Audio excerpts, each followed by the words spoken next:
దేవుని వాక్యాన్ని మనం ధ్యానం చేద్దాం. మత్తయి సువార్త 2వ అధ్యాయం 10-11 వచనాలు చదువుదాం. వారు ఆ నక్షత్రమును చూచి అత్యానంద భరితులై ఇంటిలోనికి వచ్చి తల్లి అయిన మరియను ఆ శిశువును చూచి సాగిలపడి ఆయనను పూజించి తమ పెట్టెలు విప్పి బంగారమును సాంబ్రాణిని బోళమును కానుకలుగా ఆయనకు సమర్పించిరి. దేవుని పరిశుద్ధ నామమున మీ అందరికీ శుభములు కలుగునుగాక. ప్రియులైన దేవుని పిల్లలారా, ఈ వాక్యము ద్వారా దేవుడు మనతో మాట్లాడునుగాక. దేవుడు మనల్ని దర్శించాలని, దేవుడు మనలను ఆదరించాలని, తన మాటలతో ఆయన మనల్ని బలపరచాలని ప్రభు ఎప్పుడు చూస్తారు. ఆయన మాట్లాడే మాటలకు మనం చెవి పెడితే ఆయన మాటలు మనతోనే మాట్లాడతాయి. ఆయన వాక్యం మనల్ని ఆదరిస్తుంది. ఆ మాటల ద్వారా మనం బలం పొందుతాం. కీర్తనాకారుడు అంటాడు, నీ వలన బలమునొందు వారు ధన్యులు అని. ఎవరి వలన మనం బలమునొందాలి? యేసయ్యను బట్టి, యేసయ్య మాటలను బట్టి మనం బలం పొందాలి. ఆ మాటలు మనకు బలమిచ్చే మాటలు, మనల్ని బలపరిచే మాటలు. అందుకే పౌలయ్య గారు రాస్తూ అంటాడు, నన్ను బలపరుచు వాని యందే నేను సమస్తమును చెయ్యగలను అంటాడు. హల్లెలూయా. మనల్ని బలపరచటానికి ఒక ఆయన ఉన్నాడు. మన జీవితంలో ఘనమైన కార్యము చేయటానికి ఒక ఆయన ఉన్నాడు. మనల్ని పట్టించుకునే ఒక ఆయన ఉన్నాడు. ఆయన పేరే నజరేయుడైన యేసుక్రీస్తు ప్రభుల వారు. దేవునికి స్తోత్రం. సరే, మంచిది. మత్తయి సువార్త 2వ అధ్యాయము 10-11 వచనాలు మనం చదువుకున్నాం కదా. కొందరు జ్ఞానులైన వారు యేసుక్రీస్తు ప్రభువారు పుట్టిన తర్వాత ఆయనను చూడడానికి బయలుదేరి వెళ్ళారు. బయలుదేరి వెళ్ళి వారు మార్గములు తప్పి ప్రయాణములో వారి తీరము తప్పి అటు ఇటు వెళ్ళసాగారు. అలా వెళ్ళడం వల్ల కొన్ని ఇబ్బందులు, కొన్ని సమస్యలు వాళ్ళు తెచ్చిపెట్టుకున్నారు. ఇదే త్రోవ, దీనిలో నడువుడి అని యెహోవా చెప్పినప్పుడు ఆ త్రోవలో వారు నడవకుండా వారు ప్రియులరా స్వంత త్రోవ ఏర్పాటు చేసుకుని, స్వంత మార్గము ఏర్పాటు చేసుకుని వారు మార్గము తప్పిన వారుగా మనం అక్కడ చూస్తూ ఉంటాం. వారు మార్గము తప్పటం వల్ల వెళ్ళవలసిన మార్గానికి వారు వెళ్ళలేకపోయారు. ఈ లోకములో కూడా మనము కూడా ప్రభు మనకొక మార్గాన్ని ఏర్పాటు చేశారు. ప్రభు మనకొక త్రోవ చూపించారు. ఆ త్రోవలో మనం నడవాలి. ఆ త్రోవ కాదని మనకి మనం సొంతముగా త్రోవలు ఏర్పాటు చేసుకుని, మార్గాలు ఏర్పాటు చేసుకుని దేవుని మార్గాన్ని గనక విడిచిపెడితే కొన్ని శ్రమలు, కొన్ని ఇబ్బందులు ఎదుర్కోవలసిన పరిస్థితులు మన జీవితంలో చోటు చేసుకుంటాయి. అందుకే దావీదు గారు అంటారు తన కుమారుడైన సొలొమోనుతో, లోకులందరూ వెళ్ళే మార్గంలో నేను వెళుతున్నాను, కానీ యెహోవా నీకు అప్పగించిన దానిని జాగ్రత్తగా కాపాడి ఆయన నీకు చూపించిన మార్గములో నీవు చక్కగా నడుచుకుంటే నువ్వు ఏ పని చెయ్య పూనుకొనినను దేవుడు నీకు తోడుగా ఉంటాడు. హల్లెలూయా. దేవుడు చూపించిన మార్గములో మనం నడుస్తూ ఉన్నప్పుడు, దేవుడు ఇచ్చిన మార్గంలో మనం నడుస్తూ ఉన్నప్పుడు దేవాతి దేవుడు మనకు తోడుగా ఉంటాడు.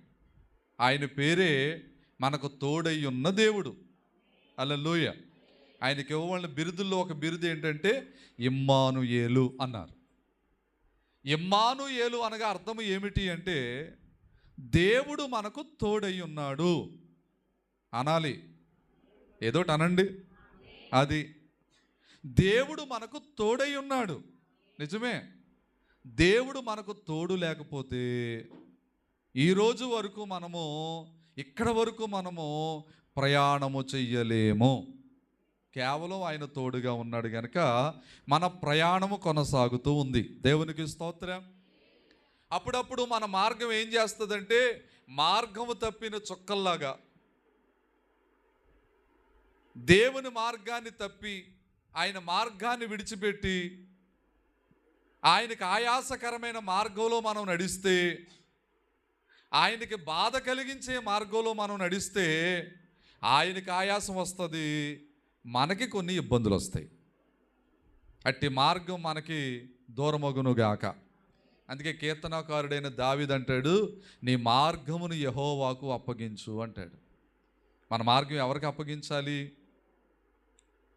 మన దారి ఎవరికి అప్పగించాలి? నేను వెళ్ళే దారి, నేను వెళ్ళే మార్గం నీకే అప్పగిస్తున్నాను ప్రభువా అని దేవునికి అప్పగించాలి. అట్లా అప్పగించే వారమైతే మన మార్గమంతటిలో కూడా మనల్ని కాపాడటానికి దేవుడు తన దూతలకు ఆజ్ఞాపిస్తాడు. హల్లెలూయా. వారేం చేస్తారో తెలుసా?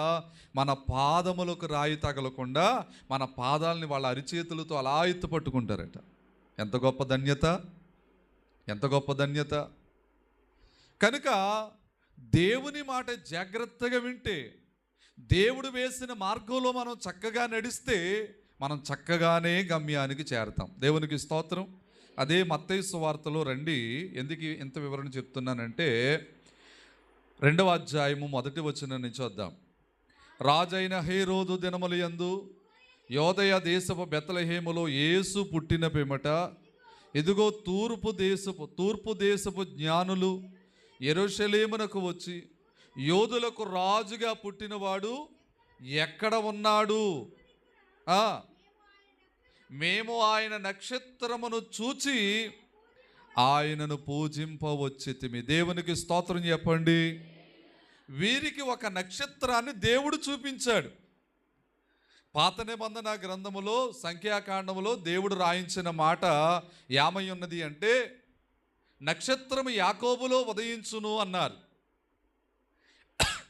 జ్ఞానులైన వారు యేసుక్రీస్తు ప్రభువారి యొక్క రాకడ, మొదటి రాకడ కొరకు వారు ఎదురు చూస్తూ ఉన్నారు. మెస్సయ్య రాకడ కోసం ఎదురు చూస్తూ ఉన్నారు. యేసు వారి రాకడ కోసం ఎదురు చూస్తూ ఉన్నారు. యేసు వారు పుడతారు, మెస్సయ్య పుడతాడు అని పాత నిబంధన గ్రంథము నుంచి ఎన్నో ప్రవచనాలు వ్రాయబడ్డాయి. అవన్నీ నెరవేరాలి. నక్షత్రం యాకోబులో ఉదయించును అన్నారు కదా. కనుక నక్షత్రం ఆకాశంలో పుట్టబోతుంది, కొత్త నక్షత్రం. అది ఎప్పుడు పుడుతుందా అని జ్ఞానులైన వారు ఎదురు చూస్తూ ఉండగా, బెత్లెహేములో యేసుక్రీస్తు ప్రభువారు పుట్టిన వెంటనే ఆకాశములో ఒక క్రొత్త నక్షత్రం వెలిచింది. ఇంతకు ముందైతే మీరు చక్కగా అంత వివరణ చెప్పాలన్నమాట. దేవునికి స్తోత్రం చెప్పండి. హల్లెలూయా, హల్లెలూయా. ప్రియమైన వారులారా, ఒక చక్కటి నక్షత్రం వెలిసింది. వెంటనే జ్ఞానులు చూచారు. వాళ్ళు అనుకున్నారు, ఈ నక్షత్రం వెలిసింది అంటే అక్కడ మెస్సయ్య అనబడిన క్రీస్తు ప్రభువారు యేసు వారు పుట్టారు కనుక మనం ప్రయాణమై వెళదామని వాళ్ళు ప్రయాణం కట్టారు. ప్రయాణం చేస్తూ ఉన్నప్పుడు ఆ నక్షత్రం ఏం చేస్తుందంటే వారికి వెళ్ళే మార్గాన్ని, దిశను చూపిస్తుంది. నక్షత్రం త్రోవను చూపిస్తుంది. త్రోవను చూపిస్తూ ఉంటే వీళ్ళు ఏం చేశారంటే ఆ మధ్యలో ప్రియులరా ఆ నక్షత్రాన్ని విడిచిపెట్టి ఒక కోట కనిపిస్తుందని కోట దగ్గరికి వెళ్ళారు. వీళ్ళు ఎవరి వైపు చూడాలి?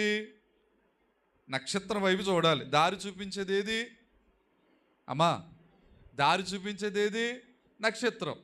నక్షత్రం వైపు చూస్తూ వీళ్ళు ప్రయాణం చేస్తే వెళ్ళవలసిన గమ్యానికి వెళ్ళుదురు కదా.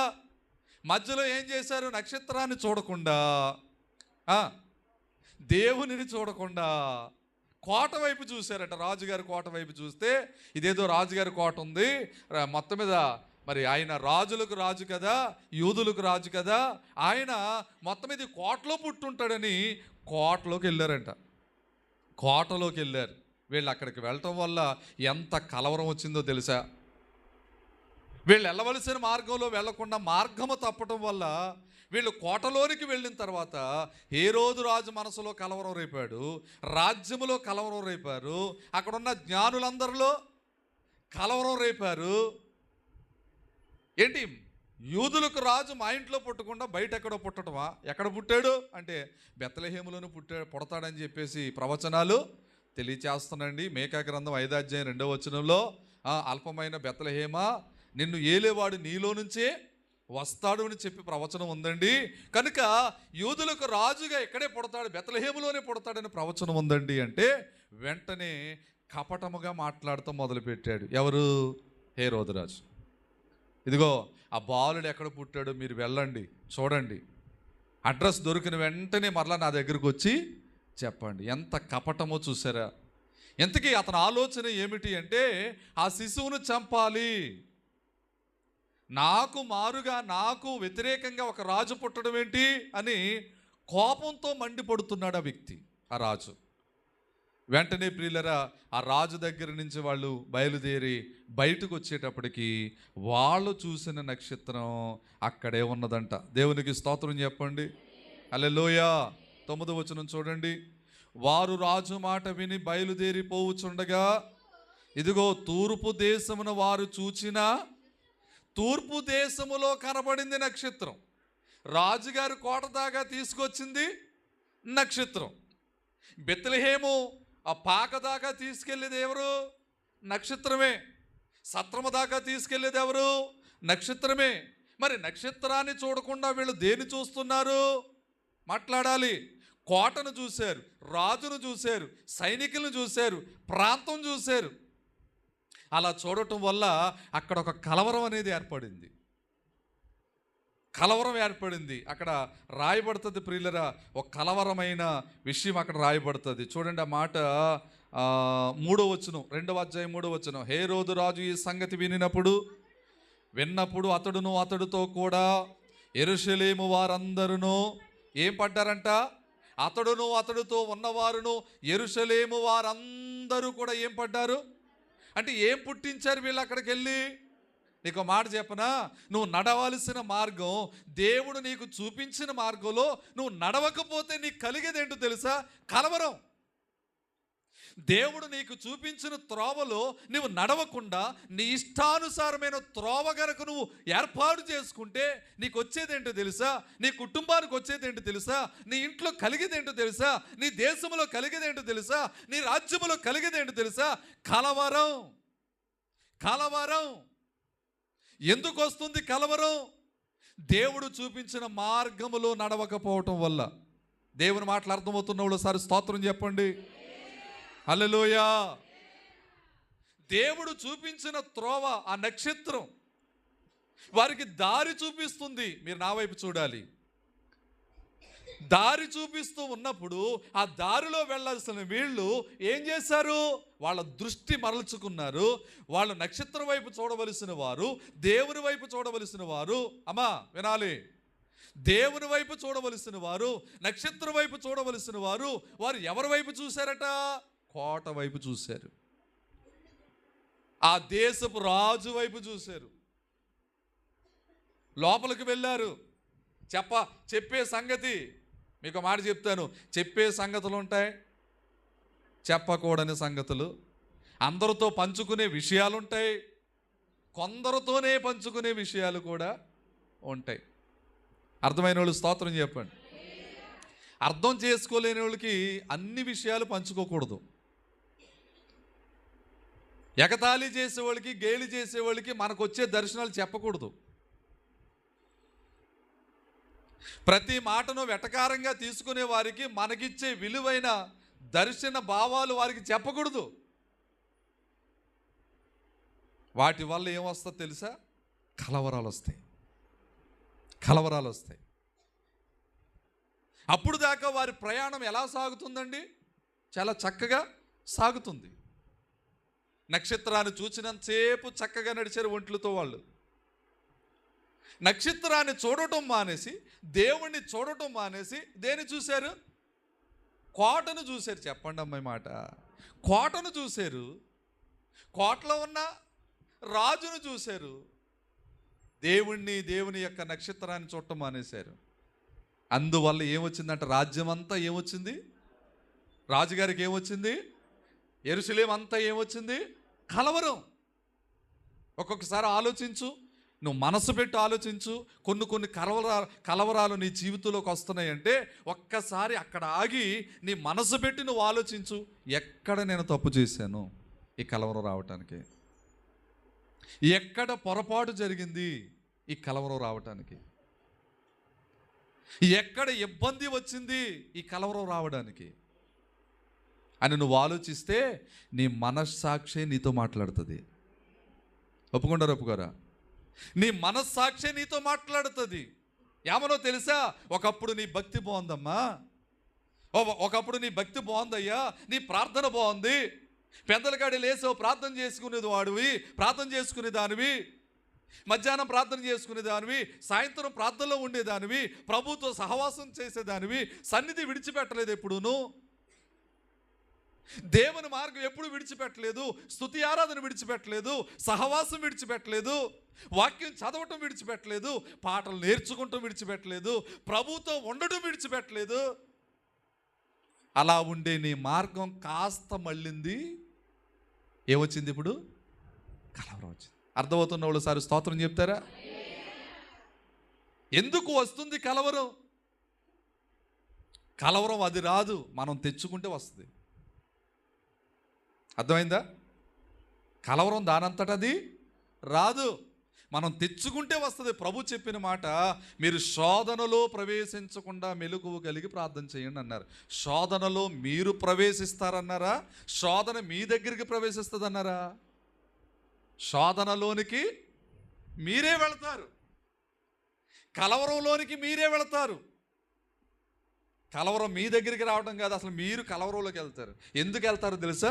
మార్గం తప్పితే, త్రోవ చూపించే ఆయన్ని మరిచిపోతే,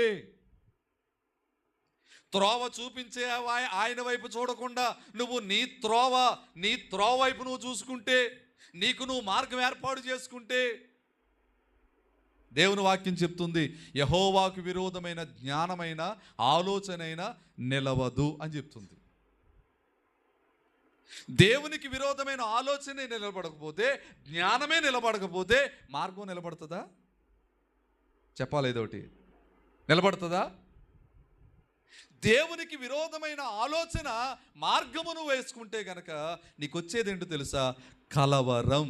కలవరం కలవరం ఎందుకు వస్తుంది కలవరం అంటే, ఆ కలవరం నువ్వే తెచ్చుకుంటున్నావు. సాపీగా జాగుతున్న భక్తి జీవితం, చక్కగా వెళ్ళిపోతున్న ఆ పడవ ఉన్నట్టుండగా అటు ఇటు కదిపే పడవనే ఏమవుతుందండి? తిరగబడిపోద్ది, లేదా ఈలపడిపోతారు. ఏమవుతుందిలే, చిన్న బెజ్జం పెడదామని చిన్న బెజ్జం పెట్టారు పడవకి, ఏమవుద్ది చెప్పాలి? అంటే అది మనం చేసుకున్నదా, లేకపోతే బోటుకు బోటే బెజ్జం పెట్టుకుందా? చెప్పాలి. కొన్నిసార్లు మనం ఏం చేస్తామంటే కలవరంలోకి వెళ్ళిపోతాం, మనం వెళ్ళిపోతాం కలవరంలో.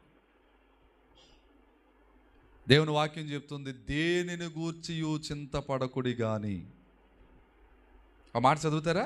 ఫిలిప్పీ పత్రిక 4వ అధ్యాయం, ఫిలిప్పీలకు రాసిన పత్రిక 4వ అధ్యాయం 5వ వాక్యం చూడండి అమ్మా. 6వ వచనం చూడు తల్లి. ఎస్, అది నాకు కావాలి. 6వ వచనం, 4వ అధ్యాయం ఫిలిప్పీలకు రాసిన పత్రిక 4వ అధ్యాయము 6వ వచనం. ఎస్, దేనిని గూర్చియు. ఎందుకు ఈ మాట చెప్తున్నానంటే, చింతలు ఎక్కువైపోయి. మొన్న ఆదివారం వాక్యం ఏంటి మంది? నీ విస్తారమైన ఆలోచనల వల్ల అలసి ఉన్నావు. ఎందుకు అలసిపోతున్నావు అనే మాట మీద, ఎక్కువ ఆలోచించడం వల్ల అలసిపోతున్నావు అనే మాట మనం ధ్యానం చేసాం కదా. చేసాం లేదా? ఏదో చెప్పండి రా. చేసాం. విస్తారమైన ఆలోచనలు పెట్టేసుకుని కలవరంలోకి వెళ్ళిపోతున్నాం ఇప్పుడు. అందుకు వాక్యం చెప్తున్న మాట ఏమిటంటే, దేనిని గూర్చియు చింతపడకుడి. ఇక మాట చెప్పనా, మనకున్న చింత, ఏమనుకోకండి, మనకున్న చింత మన ప్రైమ్ మినిస్టర్ గారికి కూడా ఉండదండి, మన ప్రధానమంత్రి గారికి కూడా, చెప్పరే, మోదీ గారికి కూడా ఉండదంట, చంద్రబాబు నాయుడు గారికి కూడా ఉండదంట. ఎవరికున్న చింత?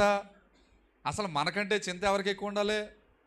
దేశాన్ని ఎలా పరిపాలించాలి, రాష్ట్రాన్ని ఎలా పరిపాలించాలి చింత ఎవరికి ఉండాలి? వాళ్ళకు ఉండాలి. అసలు వాళ్ళకంటే ఎక్కువ ఆలోచించమట మనం. ఆ ఆలోచించడంలోనే చింత ఉంది. అందుకే దైవజనుడు చెప్తున్న మాట ఏంటో తెలుసా? దేనిని గూర్చియు చింతపడకుడి. నిజంగా దేవుని పిల్లలు ఏం చేస్తారో తెలుసా? ప్రతిదీ ప్రభువుకి అప్పగిస్తారంతే. అప్పగింత మరి దేవుడికి అప్పగింత నువ్వు ఎలా ఉంటావా? నువ్వు దేవుడికి అప్పగించకుండా నీకు నువ్వే నేనే సాల్వ్ చేసేసుకుంటాను అనుకుంటున్నావు. ఏమవదు. నేను చెప్తున్నాను దేవుని వాక్యాన్ని బట్టి, ఏమవదు. ఆయన లేకుండా ఏమవదు. ఆయన చోటు చేసుకుంటే కార్యాలు జరుగుతాయి. గొలియాతును కొట్టడానికి దావీదు అన్నగారులు వెళ్ళిపోయారు, ఏం చేయలేకపోయారు. సౌలు వెళ్ళాడు, ఏం చేయలేకపోయాడు. సైన్యం అంతా ఉంది, ఏం చేయలేకపోయారు. దావీదు ఒక్కడే వెళ్ళాడు, ఒకే ఒక మాట చెప్పాడు, యుద్ధం నేను కాదు యెహోవా చేస్తాడు అన్నాడు. జరిగించింది ఎవరో?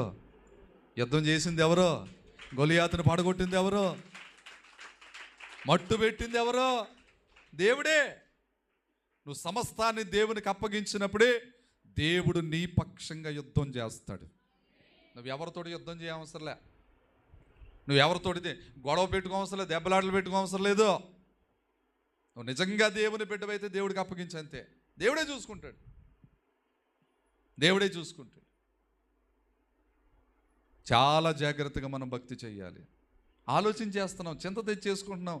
ఆలోచించేదానికంటే ఎక్కువ ఆలోచించేయడం వల్ల ఏమవుతుందో తెలుసా?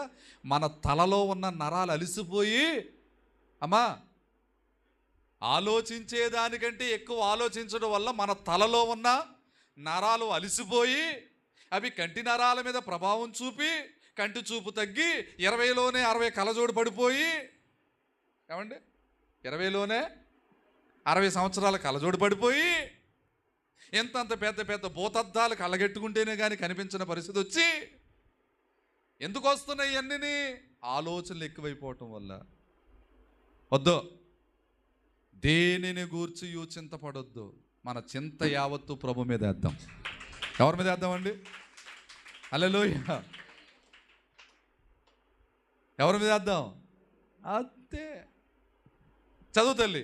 దేనిని గూర్చి చింతపడకుడు కానీ ప్రతి విషయములోనూ ప్రార్థనా విజ్ఞాపనముల చేత కృతజ్ఞత పూర్వకముగా మీ విన్నపములు దేవునికి తెలియజేయండి. స్తోత్రం చెప్పండి. మన విన్నపాలన్నీ ఎవరికి తెలియజేయాలంట? అంతే. మన పనేంటి? ఆయనకి చెప్పడం. ఇప్పుడు అత్తోరింట్లో ఆడబిడ్డకి ఏదైనా బాధ వచ్చిందనుకో, పుట్టింటికి వెళ్ళి చెప్పుకుంటుంది, చెప్పదా? కన్న తల్లిదండ్రులు చెప్తా. మరి మన కన్న తల్లి తండ్రి ఎవరో తెలుసా? మన ప్రభు అయిన యేసువారే. ఆడబిడ్డ పుట్టింటికి వచ్చి తల్లిదండ్రులతో చెప్పుకుంటే వాళ్ళ స్పందింతారు లేదో తెలియదు, కానీ యేసు క్రీస్తు ప్రభువారితో చెప్పుకుంటే ఖచ్చితంగా ఆయన స్పందించే దేవుడు. ఎందుకంటే మనకు హృదయం ఇచ్చాడు కనుక ఆయన స్పందిస్తాడు. ఆయన స్పందించకుండా ఉండడానికి ఆయన ప్రియులరా ఈ బాక్స్ లాంటివాడు కాదు, లేకపోతే స్టాండ్ లాంటివాడు కాదు, ఆ తంబం లాంటివాడు కాదు. స్పందించకుండా ఉండడానికి ఆయన ప్రియులరా చలనం లేని వ్యక్తి కాదు, చలనం లేని రాడు కాదు. ఆయన చలనం ఉన్నవాడు, జీవం ఉన్నవాడు, స్పందించే మనస్సు కలిగినవాడు. గట్టిగా స్తోత్రం చెప్పండి. హల్లెలూయా. దేనికైనా సమాధానం ఆయనే చెప్పాలా. అందుకు నువ్వేం చేయాలి? ఆయనకే అప్పగించాలి. ఎవరికండి? మన ప్రభువుకే అప్పగించాలి. అక్కడ చెప్తున్నారు, దేనిని గూర్చి చింతపడొద్దు, ప్రతి విషయంలోనూ కృతజ్ఞతాపూర్వకంగా మీ విన్నపాలు దేవుడికి అలా తెలియచేస్తేనట అప్పుడేం జరుగుతుంది? అప్పుడు సమస్త జ్ఞానమునకు మించిన జ్ఞానం గొప్పదా, దేవుని సమాధానం గొప్పదా? చెప్పండి ఒకసారి. అమ్మ చెప్పండి రా. జ్ఞానం గొప్పదా, దేవుని సమాధానం గొప్పదా? జ్ఞానం లేకపోయినా సరే వ్యక్తి ఏం చేస్తాడు తెలుసా?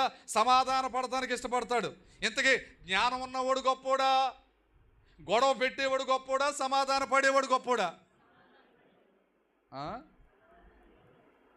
నిజంగా చెప్పారా? నిజమేనా?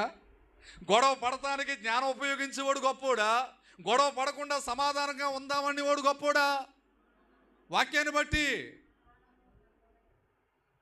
సమస్త జ్ఞానమునకు మించిన దేవుని సమాధానం మన హృదయానికి, మన తలంపులకి కాపుదలగా కాపలా కాస్తుందంట. గట్టిగా చప్పలు కొట్టేసేనా మనమైంది.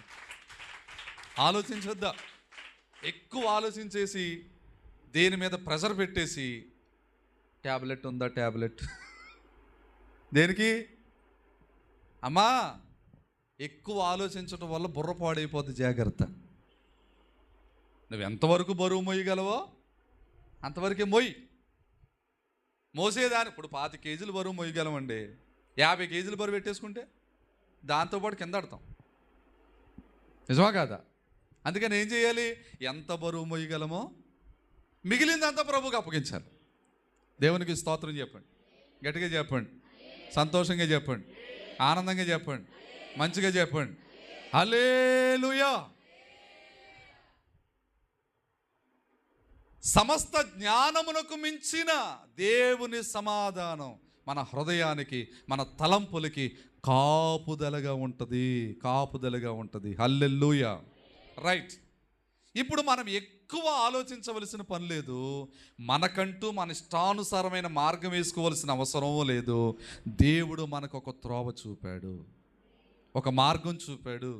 ఆ మార్గంలో ప్రభువుకి ఇష్టలుగా మనం ఎదరికెళ్ళిపోతే భూమి మీద దేవుడు మనకి సమాధానం దయచేస్తాడంట. ఏమిస్తాడండి? ఒకసారి లోకాసు వార్త 2వ అధ్యాయం, లోకాసు వార్త 2వ అధ్యాయం 14వ వచనం చూడండి అమ్మా. లోకాసు వార్త 2వ అధ్యాయము 14. సర్వోన్నతమైన స్థలములలో దేవునికి మహిమయు, ఆయనకి ఇష్టలైన మనుషులకు భూమి మీద సమాధానము కలుగునుగా. కానీ దేవుని స్తోత్రము చేయుచుండెను. దేవునికి స్తోత్రం చెప్దాము గట్టిగా. హల్లెలూయా. ఎవరికి సమాధానం వస్తుంది అంటే ఆయనకి ఇష్టలైన వారికి, ఆయనకి ఇష్టమైన మార్గములో నడిచేవారికి, ఆయనకి ఇష్టమైన మార్గంలో నడిచేవారికి. మొదట సర్వోన్నతమైన స్థలములో దేవునికి మహిమ. 2 ఆయనకి ఇష్టలైన మనుషులకి భూమి మీద ఏంటంట? సమాధానం లేని కుటుంబాలారా, దేవుడు మీకు సమాధానం ప్రకటిస్తున్నాడు. మీ మార్గము దేవునికి అప్పగించండి. మన ఇష్టానుసారమైన మార్గం మనం వేసుకోవద్దండి. మన మార్గము దేవునికి ఇష్టమైనదిగా ఉండునుగాక. అందుకే మనం ప్రార్థన చేసుకునేటప్పుడు ఏ పని చెయ్య పూనుకున్నా సరే ప్రభుని అడగండి, ప్రభువా ఈ పని చేయమంటారా వద్దంటారా, ఇది నీ చిత్తమా కాదా అని దేవుణ్ణి అడిగితే ఆయన చిత్తం బయలుపరుస్తాడు. ఓ మాట ఉంటుంది బైబిల్లో, యెహోవా ఇల్లు కట్టించకపోతే దాన్ని కట్టేవారి ప్రయాస వ్యర్థం. యెహోవా పట్టణాన్ని కాపాడకపోతే దాన్ని కాపలా కాసేవారు మేలుకొని ఉండుట కూడా. దేవుడు ఇల్లు కట్టించాలి, దేవుడు వివాహం జరిగించాలి, ఆయన సెట్ చేయాలి అన్నిని. ఆయన సెట్ చేయాలంటే ఆయన చిత్తాన్ని మనం కోరుకుంటూ కనిపెడితే ఏదో ఒక రోజున దేవుడు మనల్ని తలుపు తడతాడు ఖచ్చితంగా. అంతేగాని లోపల మనం కంగారు పడిపోయి మనకిష్టానుసారమైన మార్గాలు వేసుకుంటే కలవరాలు వస్తాయి. సరే, వాక్యంలోకి వచ్చేస్తున్నాను. మత్తయిలోకి వచ్చేస్తాను. మత్తయి సువార్త 2వ అధ్యాయం, మత్తయి సువార్త 2వ అధ్యాయం. ప్రియులరా, అక్కడి నుంచి వాళ్ళు బయలుదేరారు, బయటకు వచ్చారు. బయటకు వచ్చేటప్పటికి మరలా ఏ తూర్పు దేశాన వాళ్ళకి నక్షత్రం కనిపించిందో అక్కడ దాకా తీసుకొచ్చిందో ఆ నక్షత్రం అక్కడే ఉందంట. దేవునికి స్తోత్రం చెప్పండి. 9వ వచనం చూడండి. వారు రాజు మాట విని బయలుదేరి పోవుచుండగా ఇదిగో తూర్పు దేశమున వారు చూచిన నక్షత్రం ఎక్కడ చూశారంట? ఫస్ట్ వాళ్ళు ఎక్కడ బయలుదేరారో అక్కడ చూశారు. ఆ నక్షత్రం ఏం చేసింది? జాగ్రత్తగా తీసుకుని వచ్చిందా? మీకు మాట చెప్పనా అమ్మా ఇలా చూడండి, మీకు మాట చెప్పనా? అద్భుతం చెప్తాను. దేవుడు చెప్పిన పని నక్షత్రమైనా చేసిందేమో కానీ వీళ్ళు చేయలేదు. బాధాకరం కదా? మీకు మాట చెప్తాను, వీళ్ళు దారి చూపిస్తా తీసుకొచ్చిందా నక్షత్రం? ఇలా చూడటం మానేసి ఇలా చూసేటప్పుడు కోట కనిపించిందా? కోటలోకి వెళ్ళారా? వీళ్ళ కోటలోకి వెళ్ళి మళ్ళీ అక్కడ అన్నీ చక్కబెట్టుకుని రాజుతో మాట్లాడి తతంగం అంతా అయిన తర్వాత వచ్చేంత వరకు కూడా నక్షత్రం ఇక్కడే ఉందంట. ఇంతకీ ఎవరు గొప్పోళ్ళు చెప్పండి? అలాగన్నా నక్షత్రాలు పూజించమని కాదా? దేవునికి స్తోత్రం చెప్పండి. నక్షత్రం అక్కడే ఉంది అంటే దేవుడు ఆజ్ఞాపించాడు నక్షత్రానికి, ఇదిగో వాళ్ళకి త్రోవ చూపించు, వాళ్ళకి దారి చూపించు. నక్షత్రానికి ఆజ్ఞాపించాడు దేవుడు. దేవుడు చెప్పిన మాటకి నక్షత్రమైనా లోబడిందేమో కానీ మానవ నైజమండి. ఏమనంటే ఏమంటారు తెలుసా? ఆ మానవుడు తప్పు చేయకుండా ఉంటాడు ఏంటండి? ఎన్నిసార్లు తెలియక చేశాడంటే అనుకోవచ్చు. తెలిసి తెలిసి తెలిసి తెలిసి తెలిసి జారిపోయినావా, తెలియరాని చీకటిలో చిక్కుబడినావా. ఒకప్పుడు తెలియక చేసావంటే ఓకే, ప్రభు క్షమిస్తారు. తెలిసి కూడా జారిపోతున్నావంటే, తెలిసి కూడా దేవునికి వ్యతిరేకంగా బ్రతుకుతున్నావంటే, తెలిసి కూడా దేవునికి విరోధంగా బ్రతుకుతున్నావంటే మరి నీ మీదకి శిక్ష రావటం న్యాయమా అన్యాయమా? అర్థమైంది కానీ అర్థం అవనట్టున్నారు మీరు. తెలిసి తప్పు చేసాం, దేవుడు వద్దన్నాడు, తెలిసి తప్పు చేసాం, చేసిన దానికి శిక్ష వచ్చింది. అది రావటం న్యాయమా అన్యాయమా? చాలామంది ఏమంటారు తెలుసా? అన్యాయం అండి. ఎందుకు అన్యాయం? ఒకసారి దేవుడు చెప్పాడు చేయొద్దని, చేసావు, క్షమించాడు. రెండోసారి మళ్ళీ తప్పు చేసావు, వచ్చేసింది శిక్ష. నీ పరిస్థితి ఏంటి? అందుకే శిక్ష రాకముందే, దుర్దినములు రాకముందే, వీటి యందు నాకు సంతోషము లేదని చెప్పే సంవత్సరాలు రాకముందే, వాన వెలిసిన తర్వాత మేఘం మరలా పట్టకముందే, సూర్య చంద్ర నక్షత్రాలకి చీకటి మరలా కమ్మకముందే తెచ్చుకో. నీ బాల్య దినముల యందు నీ సృష్టికర్తను స్మరణకి తెచ్చుకో. ఆయన మాట విను, ఆయనకు లోబడు. నక్షత్రాన్ని విడిచిపెట్టి వీళ్ళైనా లోపలికి వెళ్ళారేమో కానీ నక్షత్రం అక్కడే ఉందంట. మరలా లోపల నుంచి వాళ్ళు బయటకు వచ్చేటప్పటికి చూడండి, అక్కడ ఇదిగో తూర్పు దేశమున వారు చూచిన నక్షత్రం ఆ శిశువు ఉండిన చోటికి మీదుగా వచ్చి నిలుచు వరకు వారికి ముందుగా నడిచాను. స్తోత్రం చెప్పండి. ఏమండి, జాగ్రత్తగానండి. మనమన్నా త్రోవ తప్పుతామేమో కానీ దేవుడు ఏనాడు అన్యాయము చేయుట అసంభవము. హల్లెలూయా. యోబు గ్రంథం తీయండి, 34 అధ్యాయం 10వ వచనం చూడండి. యోబు గ్రంథం 34 అధ్యాయం 10వ వచనం చూడండి ఏముందో. విజ్ఞానము గల మనుష్యులారా, నా మాట మీరు ఆలకించండి. దేవుడు అన్యాయము చేయుట అసంభవము, సర్వశక్తుడు దుష్కార్యము చేయుట అసంభవము. దేవుడు అన్యాయము చేయడం అనేది అస్సలు జరగని పనట. దేవునికి స్తోత్రం చెప్దాం. హల్లెలూయా, హల్లెలూయా. దేవుని పిల్లలుగా, దేవుని ప్రజలుగా, దేవుని జనాంగముగా దేవుని ఒకటే నమ్మాలి. ఆయన మనకు అన్యాయము చెయ్యుడు, ఆయన దుష్కార్యము చెయ్యుడు, మాట తప్పడు. అది ఆయన లక్షణం. మరి మన లక్షణాలు ఆయనకు వ్యతిరేకం. అద్భుతం చెప్తాను, వాళ్ళన్నా త్రోవ తప్పారు కానీ నక్షత్రం మాత్రం త్రోవ తప్పలు అలాగే ఉందట. వాళ్ళు వచ్చేదాకా అక్కడే ఉందట. మరలా వాళ్ళు వచ్చి చూసి సంతోషించి, ఓ నక్షత్రం ఇక్కడే ఉంది అని సంతోషించి నక్షత్రం మళ్ళీ తీసుకెళ్తుంటే అప్పుడు నక్షత్రం వెంబడి వెళ్ళారంట. స్తోత్రం చెప్పండి. ఎక్కడికి వచ్చారు ఇప్పుడు? యేసు వారు ఉన్న ఇంటికి వచ్చేంత వరకు వారికి ముందుగా నడుచుచు వచ్చాను. దేవునికి స్తోత్రం చెప్పండి. చూడండి ఆ మాట. ఇదిగో తూర్పు దేశమున వారు చూచిన నక్షత్రం ఆ శిశువు ఉండిన చోటికి మీదుగా వచ్చి నిలిచే వరకు నిలబడిపోయింది. ఎక్కడికి వచ్చి? యేసయ్య ఉన్న ఇంటి తిన్నంగా నిలబడిపోయిందట. అక్కడికి వచ్చి నిలిచిపోతే, ఈ ఇంట్లో కావాలన్నారు ప్రభు అని అప్పుడు వాళ్ళ ఇంట్లోకి వెళ్ళారంట. దేవునికి స్తోత్రం. చదువుదాం 10వ వచనం. వారు ఆ నక్షత్రమును చూచి, ఇప్పుడు వస్తున్నాను వాక్యంలోకి. మరి ఇప్పుడు దాకా చెప్పింది ఏంటి అయ్యగారు? అది వాక్యమే ఉపోద్ఘాతం అనుకోండి. వారు ఆ నక్షత్రమును చూచి అత్యానందభరితులయ్యారు. హల్లెలూయా. ఈరోజు నా సబ్జెక్ట్ ఏంటంటే నక్షత్రము అనండి. వారు ఆ నక్షత్రమును చూచి అత్యానందభరితులయ్యారు. నక్షత్రం దేనికి సాదృశ్యంగా ఉంది అమ్మా? నక్షత్రం దేనికి సాదృశ్యంగా ఉంది? అత్యానందమునకు సాదృశ్యంగా ఉంది. అందుకే దైవజనులు శ్రీ మొంగమూరి దేవదాసయ్య గారితో ప్రభు అన్నారట, నిత్యానందము, సత్యానందము, అత్యానందము నీలో నేను అమర్చాను అన్నారట. గట్టిగా డౌట్ మళ్ళీ మనకి. నిత్యానందము చెప్పాలి, సత్యానందము, అత్యానందం. నిత్యము ఉండే ఆనందం, సత్యముతో కూడిన ఆనందం, లాస్ట్ది అత్యానందం. ఆనందం కంటే గొప్పది అది. నీలో నేను అమర్చితిని అన్నారట. అందుకే అయ్యగారు చెప్పారట, చిరునవ్వు కలిగిన ముఖాన్ని చూస్తే చింతలు ఉండవు అన్నారట.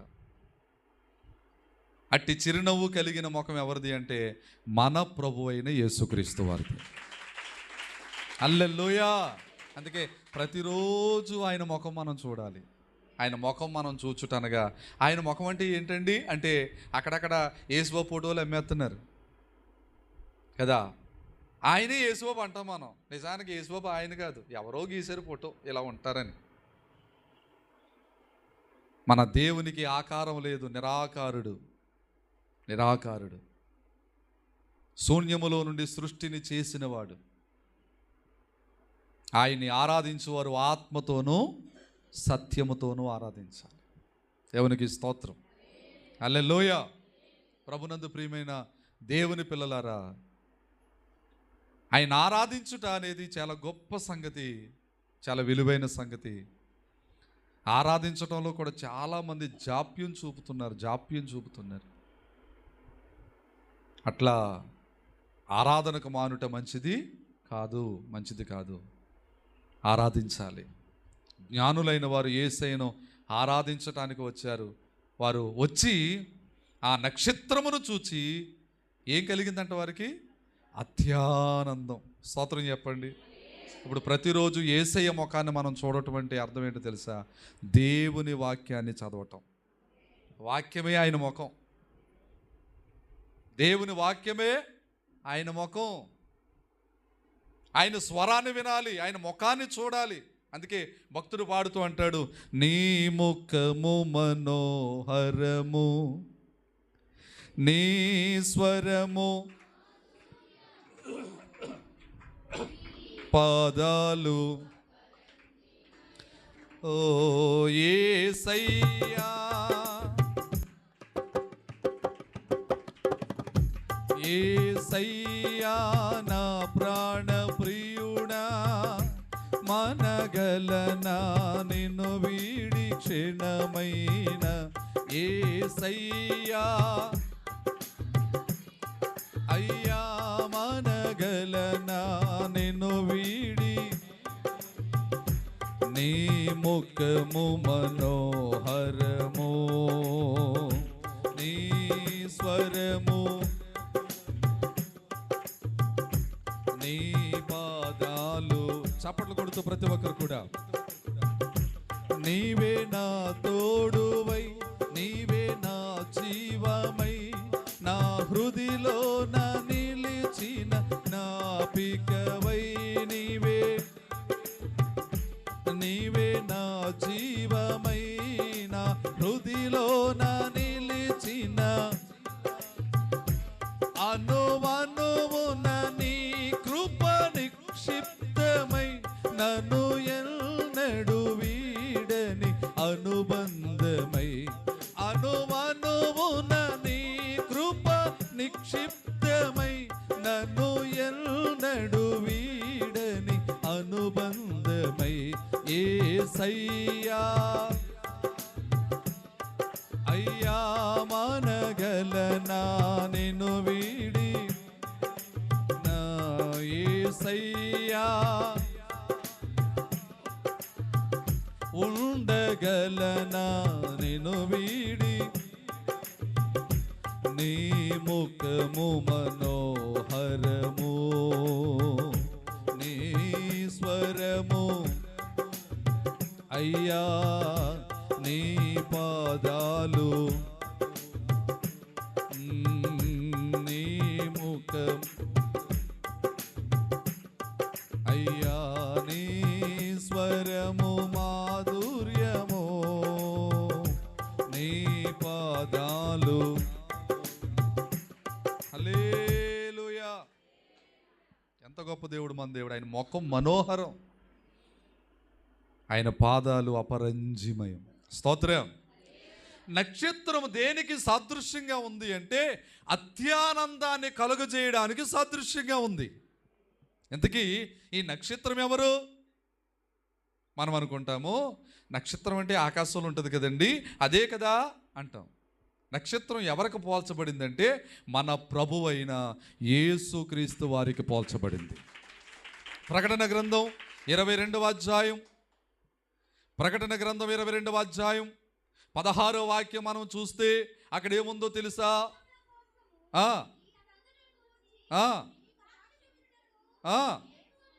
యేసు అను నేను నా దూతను పంపియున్నాను, నేను దావీదు వేరు చిగురును సంతానమును ప్రకాశమానమైన వేకువ చుక్కయునై ఉన్నాను. దేవునికి స్తోత్రం చెప్పండి.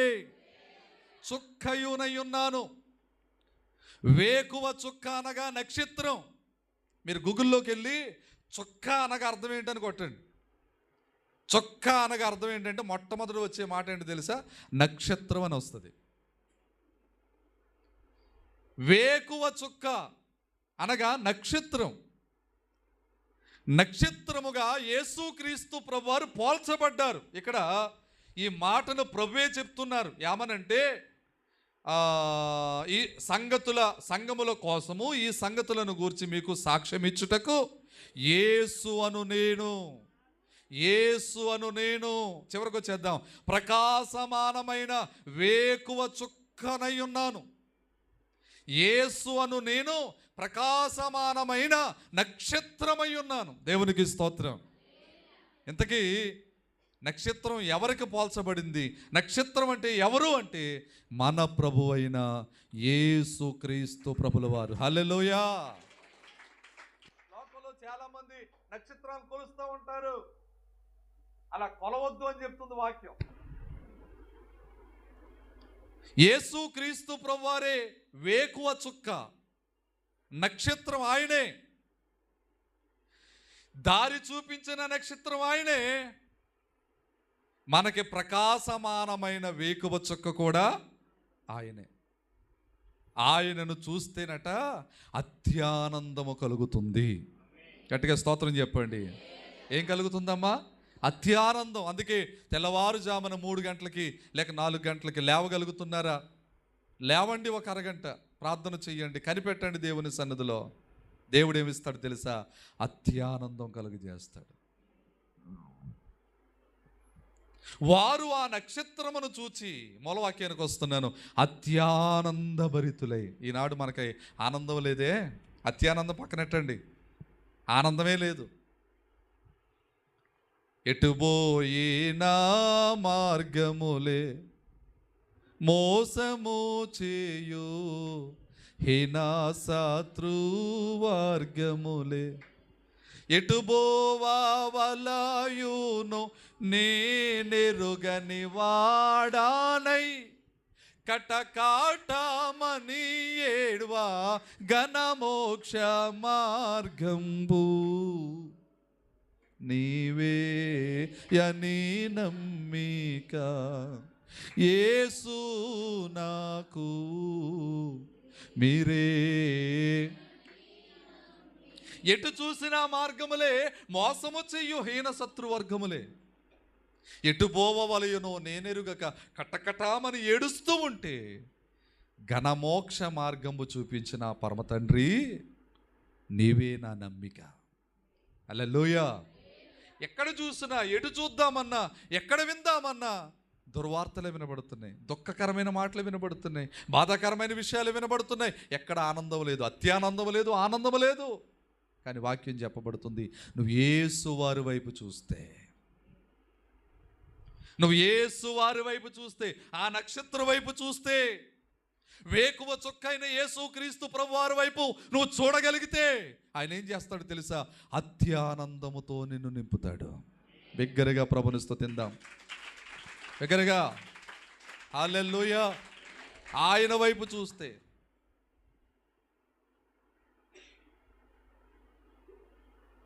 మిత్రుడారు ఆరంభ అనే పాటలో రాస్తూ అయ్యగారు అంటారు, ఆయనను చూచిన అంతయు సరి అవును. ఎవరిని చూస్తే? మరో చోట అంటారు, మనసు యేసుని కథపై మలిపి యోచించిన మహిమా కనబడు నీకు అనుభవము దొరుకు. మనసు యేసుని కథపై మలిపి యోచించిన, ఆలోచించిన. ఎవరి కోసం ఆలోచించాలి? మహిమాన్వితుడైన యేసు వారి కొరకు. పెద్దయ్య గారు రాసిన పాట ఏంటది? వినరండి వినరండి యేసు కథ చెబుతాను, వివరముగా మీరు వింటానంటేను, విశుద్ధముగా మీరు తెలుసుకుంటేను. పరిశుద్ధుడు పరిశుద్ధుడు పరిశుద్ధుడు ప్రభు, పరిశుద్ధుడు పరిశుద్ధుడు. హల్లెలూయా. యేసయ్య కథ వింటుంటే, యేసయ్య చరిత్ర చదువుతుంటే, యేసువారి వైపు చూస్తుంటే మన మనసంతా, మన హృదయం అంతా అత్యానందముతో నింపబడుతుంది. దేనితోనమ్మా? అత్యానందంతో. లేదు కదా మన జీవితంలో సంతోషం లేదు, అత్యానందం పక్కనట్టండి, ఆనందమే లేదు కదా మనకి, సంతోషమే లేదు కదా మనకి. కానీ దేవుడు అంటున్నాడు, ఆయన వైపు నువ్వు చూచిన ఎడల. ఎవరి వైపు అమ్మా? చెప్పాలి. ఎవరి వైపు? ఆయన వైపు నువ్వు చూచిన ఎడల అంతయు సరి అవును. హల్లెలూయా, హల్లెలూయా. ఆయన వైపు చూడాలి. మనసు యేసుని కథపై మలిపి యోచించాలి. నాకు అత్యానందం కావాలి గారు అన్నవాళ్ళు స్తోత్రం చెప్పండి. ఓకే, నాకు అత్యానందం కావాలన్నవాళ్ళు చేతులు ఎత్తండి. నాకు ఆనందం కాదయ్యా, అత్యానందం కావాలి. ఆశ, దోశ, వడ, పూరి, బజ్జీ అందరికీ ఉంది కదా.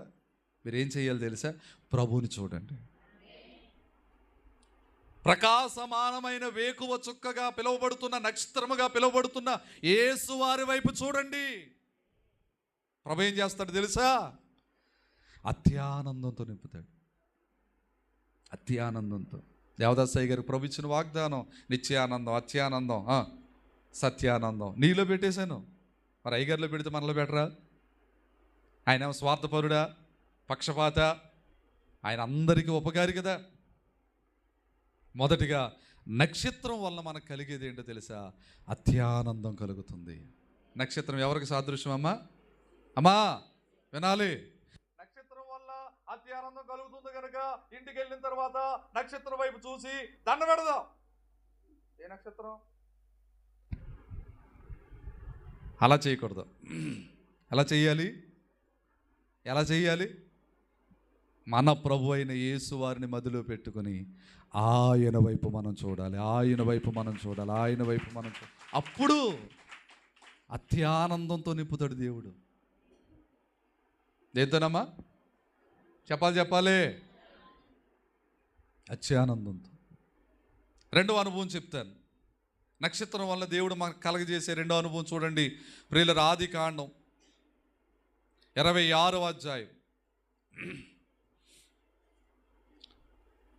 ఆదికాండం 26వ అధ్యాయం 4వ వచనం. ఎలయనగా నీకును నీ సంతానమునకును ఈ దేశములన్నీ ఇచ్చి నీ తండ్రి అయిన అబ్రహాముతో నేను చేసిన ప్రమాణము నెరవేర్చి, వినాలి, ఆకాశ నక్షత్రముల వలె నీ సంతానమును విస్తరింపచేసి ఈ దేశములన్నీయు నీ సంతానమునకు ఇచ్చేదను. స్తోత్రం చెప్పండి గట్టిగా. ఒకటి, నక్షత్రం దేనికి సాదృశ్యంగా ఉంది అంటే అత్యానందానికి సాదృశ్యంగా ఉంది. రాసుకోండి పాయింట్. నువ్వు నక్షత్రం వైపు చూస్తే, ఏ నక్షత్రం? ఆకాశంలో కనిపించే నక్షత్రం కాదు. యేసువారు అనే నక్షత్రం వైపు నువ్వు చూస్తే అప్పుడు అత్యానందం కలుగుతుంది. మొదటిగా రెండవ నక్షత్రం, రెండవ సాదృశ్యం చెప్తున్నాను.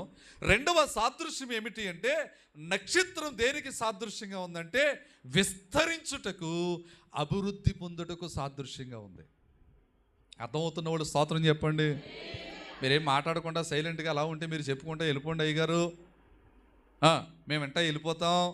ఓ పాస్టర్ గారు అన్నారట, అమ్మా నాకు కొంచెం కాళ్ళు ఆగుతున్నారా, కాస్త కుర్చీలో కూర్చుని వాకింగ్ చెప్తాను రా అన్నారట. విశ్వాసులు ఇంకా చాలా గొప్పోళ్ళు అండి, తెలివైన వాళ్ళు. వీళ్ళు అన్నారట, అయ్యా మీ కాళ్ళు నొప్పి పడుతున్నాయి. నిజంగా ఎంతసేపు నుంచి ఉంటారు, జాలి, ఎంత జాలి పడిపోతున్నారు వీళ్ళు. పాస్టర్ గారు అనుకుంటున్నాను నా బిడ్డలు నా మీద ఎంత జాలి పడిపోతున్నారు. మీరు కూర్చుని చెప్పండి అయ్యగారు, పాపం కాళ్ళు నొప్పులు పడుతున్నాయి కదా అయ్యగారు. మేము కూర్చుని అడుగులు అవుతుంది పడుకుని వింటామండి అన్నారంట. అంటే జాలి పడ్డది ఎందుకు పాస్టర్ గారి మీద, నడుము మీద? మీకు ఏమైనా అర్థమైందా? మీరు కూర్చొని చెప్పండి, దేవునికి స్తోత్రం చెప్పండి.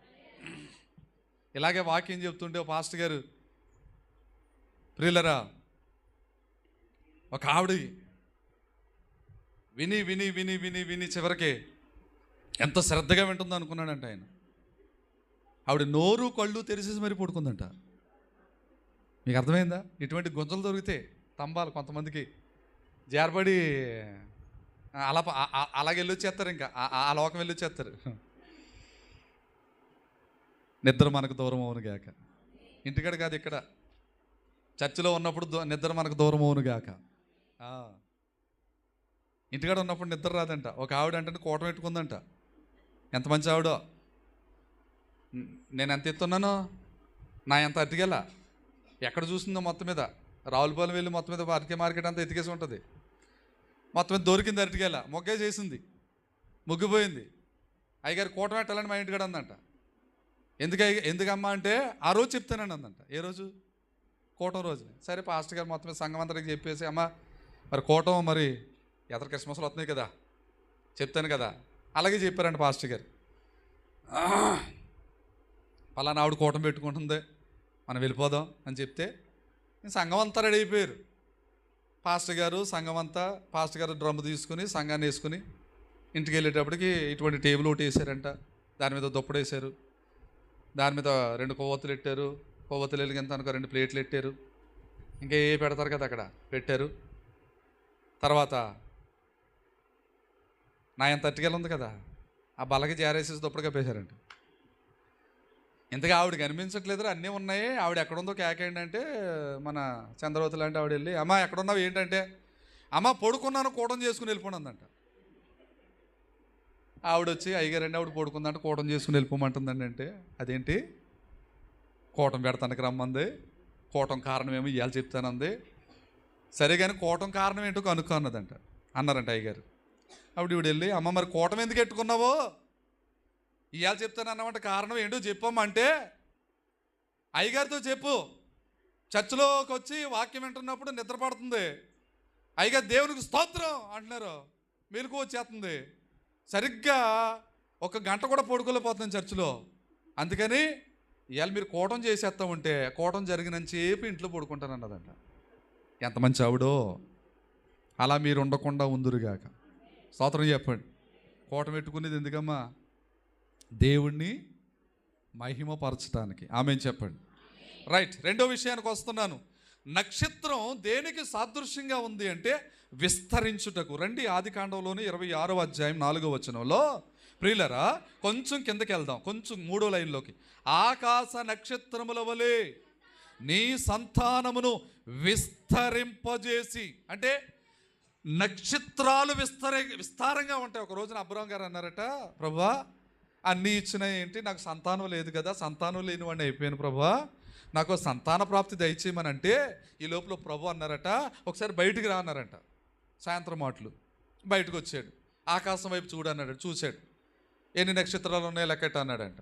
1 2 3 4 5. పూర్వకాలంలో నక్షత్రాలు లెక్కెడతానంట సూర్యుడికాయలు వచ్చేసి భయపెట్టేవారు. మీకు అని గుర్తుందా? ఎప్పుడైనా ట్రై చేశారు చిన్నప్పుడు? అమ్మా సూర్యుడికాయలు వేస్తే లెక్కెట్టకూడదు అనేవారు. ఏమీ లేదు. మరి ఏమి లెక్కెట్టకుండానే సూర్యుడికాయలు వచ్చేద్దాం కొంతమందికి. ఇప్పుడు మరి భయపెట్టేవారు అంతే చిన్నప్పుడు. అబ్రహాం లెక్కెట్టు అన్నాడట దేవుడు. 1 2 3 అయ్యో నా వాళ్ళ కాదు ప్రభు, లెక్కెట్లా పోతున్నాను ఆయన అన్నాడంట. ఎన్ని ఉంటాయి ఆకాశంలో? 10 ఉంటాయా? చెప్పండి, 10 ఉంటాయా? పోనీ ఒక 20 ఉంటాయా? శైలజ ఎన్ని ఉంటాయరా? కొత్త పెళ్లి కూతురు భయపడిపోతుంది పిల్ల. దేవునికి స్తోత్రం చెప్పండి. హల్లెలూయా. ప్రియమైన వారిలో చాలా నక్షత్రాలు ఉన్నాయండి, చాలా నక్షత్రాలు ఉన్నాయి. వెంటనే అబ్రహాం అన్నాడంటే, నా వల్ల కాదు ప్రభు అన్నాడు, నీ సంతానాన్ని ఇలా చేస్తాను అన్నాడండి దేవుడు. అంటే దేవుడు చెప్పిన మాట ఏంటంటే విస్తరిస్తావు. మరో మాట చదువుతాం, ద్వితీయోపదేశకాండం రండి త్వరగా. ద్వితీయోపదేశకాండం 1వ అధ్యాయం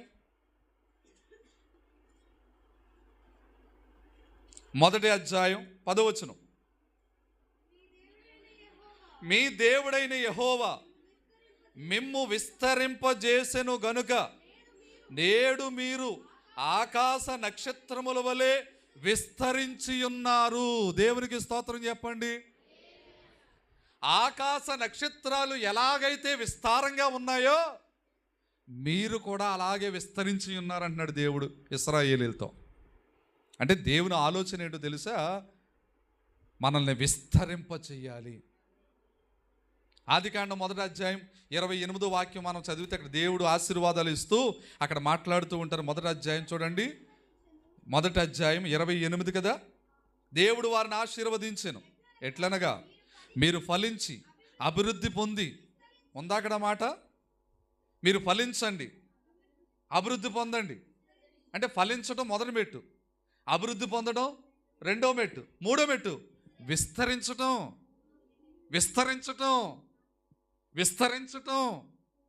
దేవుని ఆలోచన మనం విస్తరించాలి. స్తోత్రం చెప్తారా? దేవుని ఆలోచన మనం విస్తరించాలి.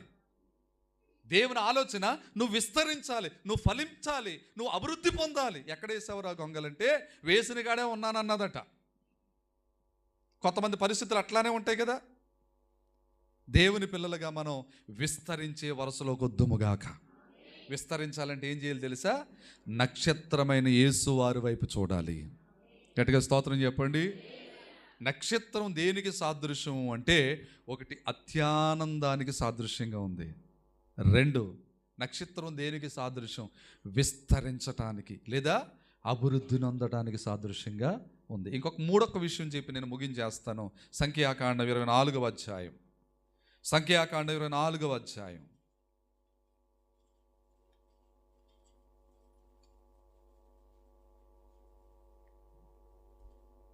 24వ అధ్యాయం 17వ వాక్యం. ఆయనను చూచుచున్నాను గాని ప్రస్తుతం ఉన్నట్టు కాదు, ఆయనను చూచుచున్నాను గాని సమీపమున ఉన్నట్టు కాదు. నక్షత్రము యాకోబులో ఉదయించును, రాజదండము ఇశ్రాయేలులో నుండి లేచును. చప్పలు కొట్టి యేసయ్య నామమును మహింపరుద్దాం. హల్లెలూయా, హల్లెలూయా. 3వదిగా నక్షత్రం దేనికి సాదృశ్యంగా ఉంది అంటే రాజదండానికి సాదృశ్యం, అనగా అధికారమునకు సాదృశ్యంగా ఉంది. ఆ నక్షత్రమైన యేసువారి వైపు చూస్తేనట దేవుడు మనలను అధికారులుగా చేస్తాడు, రాజ్యాధికారులుగా చేస్తాడు, రాజులుగా చేస్తాడు. మన రాష్ట్రానికి రాజు ఎవరు తెలీదు మనకే. మన రాష్ట్ర ముఖ్యమంత్రి గారు ఇదైతే చెప్పేస్తారు మీరు, ముఖ్యమంత్రి గారే రాజు. మరి దేశానికి రాజు ఎవరో? ప్రధానమంత్రి గారు. మరి ఎవరు ఆయన? అది చెప్పడానికి ఆలోచిస్తారేంటి? ప్రపంచానికి రాజు ఎవరో తెలుసా? నా యేసు క్రీస్తు ప్రభుల వారు. హల్లెలూయా. ప్రపంచానికి రాజు ఆయన. దేవుని బిడ్డలారా, నక్షత్రం మొదటిగా అత్యానందము కలగజేయడానికి సాదృశ్యంగా ఉంది. నక్షత్రం రెండవదిగా విస్తరించి అభివృద్ధి పొందడానికి సాదృశ్యంగా ఉంది. మూడవదిగా నక్షత్రం అధికారులుగా చేస్తుందట మనల్ని. హల్లెలూయా. అధికారులుగా చేస్తుందట. అందుకే మన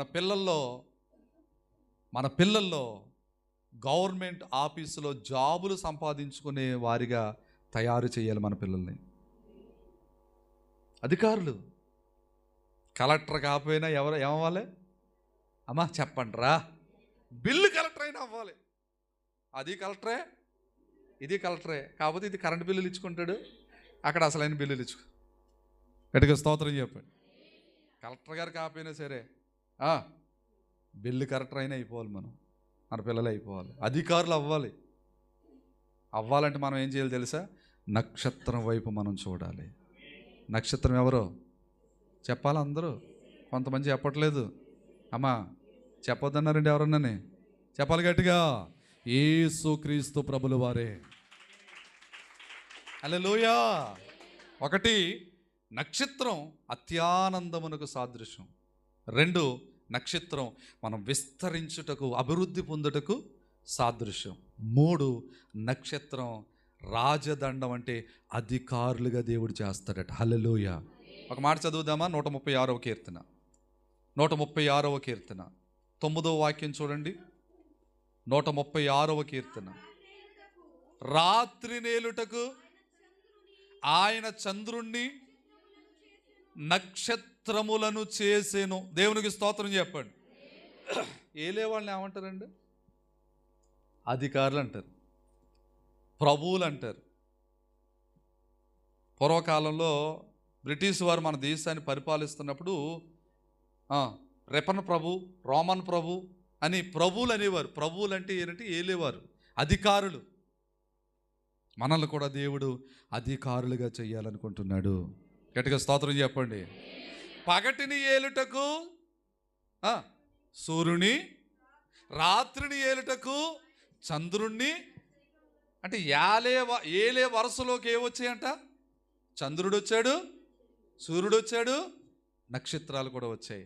అంటే నక్షత్రం దేనికి సాదృశ్యంగా ఉందంటే ఏలుబడి చేయుట, ఏలుబడి చేసేవారికి సాదృశ్యంగా ఉంది. స్తోత్రం. ఏలుబడి చేసేవారు ఎలా తయారవుతారు అని వాక్యం చెప్తుందంటే, అధికారులుగా ఎలా తయారవుతారని వాక్యం చెప్తుందంటే, యోహాను సువార్త 1వ అధ్యాయం, యోహాను సువార్త 1వ అధ్యాయం 12వ వాక్యం మనం చదివితే, తన్ను ఎందరు అంగీకరించిరో వారికందరికీ, అనగా తన నామమునందు విశ్వాసముంచిన వారందరికీ దేవుని పిల్లలగుటకు ఆయన అధికారము అనుగ్రహించెను. హల్లెలూయా. ఒక మాట చెప్తానేనండి. మొదటి నక్షత్రం మన ప్రభు అయిన యేసుక్రీస్తు వారు. రెండవ నక్షత్రం సంఘానికి కాపరి. మూడవ నక్షత్రం సంఘం. స్తోత్రం చెప్పండి. యేసు ప్రభువారు ఎలాగైతే వెలుగొందుతున్నారో సంఘ కాపరి కూడా అలాగే వెలుగొందుతారు. యేసు ప్రభువారు ఎలా వెలుగొందుతున్నారో ఆ వెలుగును పొందుకుని సంఘ కాపరి ఎలాగైతే ప్రభువుతో మాట్లాడుకుంటూ వెలుగొందుతాడో, దైవజనుడిని చూచుకుంటున్న సంఘము కూడా ప్రభువు వలె, దైవజనుడి వలె సంఘ బిడ్డలందరూ కూడా నక్షత్రములా వెలుగొందాలట. ఆ మాట చదువుతారా? దానియేలు గ్రంథం 12వ అధ్యాయం 3వ వచనం చూడండి, అక్కడ ఉంటుంది అన్నమాట. దానియేలు గ్రంథం 12వ అధ్యాయం 3వ వచనం చూడండి, ఏముంది? బుద్ధిమంతులైతే ఆకాశ మండలములోని జ్యోతులను పోలిన వారే ప్రకాశించెదరు. వినాలి. నీతి మార్గమును అనుసరించి నడుచుకొనున్నట్లు. దొరకలేదా? దానియేలు గ్రంథం 12వ అధ్యాయం 3వ వచనం. ఆ నీతి మార్గమును అనుసరించి నడుచుకునేటట్లు ఎవరు అనేకులను యేసు వారి వైపు త్రిప్పుదురో. ఆ మాట ఎట్టుకోండి, లేదు అక్కడ, కానీ నేను పెడుతున్నాను. యేసు వారి వైపు ఎవరు అనేకులను త్రిప్పుదురో వారు నక్షత్రం వలె నిరంతరము ప్రకాశిస్తారు. బిగ్గరగా ప్రభుని స్తుతిద్దామండి. మీరైనా నేనైనా నక్షత్రంలో ప్రకాశించాలంటే మనం ఏం చేయాలి తెలుసా? అనేకులను యేసు వారి వైపు త్రిప్పాలట. ఎవరి వైపు? చెప్పాలి. బైబిల్లో కొర్నేలి గారు ఉన్నారండి. కొర్నేలి గారు ఉన్నారు. ఆయన ఏం చేశాడు తెలుసా? ప్రార్థన చేస్తున్నాడు, ధర్మకార్యాలు చేస్తున్నాడు. రోజున ప్రార్థన చేస్తున్నాడు, దేవదూత వచ్చేసింది స్వయంగా ఇంట్లోకి పరలోకంలోంచి. ప్రభా ఏంటి అన్నారు కొర్నేలి. ఏమి లేదు, నీ ప్రార్థనలు నీ ధర్మకార్యాలు పరలోకం వచ్చేసాయి అబ్బాయి, దేవుడు నన్ను పంపించారు. ఒక దైవజనుడు ఉన్నాడు, యొప్పేలో ఉన్నాడు దైవజనుడు, అతని పేరు పేతురు, సీమోను పేతురు. ఆయన పిలువు నంపించుకుని నువ్వు వాక్యం చెప్పించుకో అన్నారు. వెంటనే ఈయన ఏం చేశాడంటే 2 మనుషులను పంపించాడు యుప్పేకి.